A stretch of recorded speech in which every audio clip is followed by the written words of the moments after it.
আজকে উচ্চ মাধ্যমিকে থার্ড সেমিস্টার, ফার্স্ট এবং সেকেন্ড সেটা 11-এ হয়, এটা থার্ড সেমিস্টার চলছে। ফোর্থ সেমিস্টার মার্চ মাসে সম্ভবত হবে।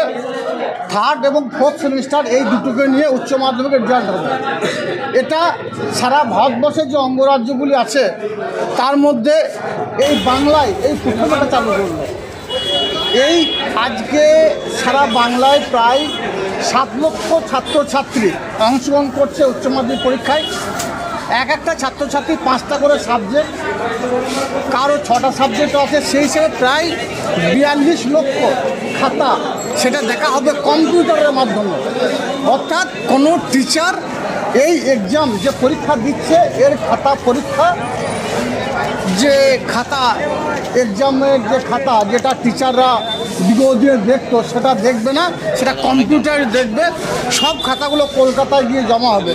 স্বভাবতই সারা ভারতবর্ষের বুকে এটা একটা প্রথম নজির সৃষ্টি করলো বাংলা এভাবেই সারা ভারতবর্ষকে বিভিন্ন দিক দিয়ে পথ দেখিয়েছে, আজকেও পথ দেখাচ্ছে।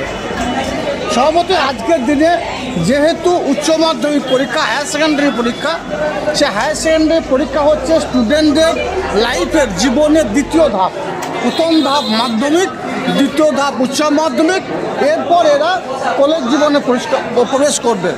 আজকের দিনে সমস্ত বাংলার যে সমস্ত ছাত্রছাত্রীরা যারা আগামী দিনে আমাদের ভবিষ্যৎ, যারা আগামী দিনে আমাদের পথপ্রদর্শক, যারা আগামী দিনে এই বাংলা তথা ভারতবর্ষকে পরিচালনা করবে, তাদের জন্য শুভেচ্ছা শুভকামনা এবং স্নেহাশিস রইল। বিভিন্ন সময়ে বিভিন্ন যে অভিযোগগুলো আসে যে খাতা রিভিউ করার প্রয়োজন পড়ে, খাতা ঠিকঠাকভাবে দেখা হয়নি, এই অভিযোগগুলো আগামী দিনে আসবে না।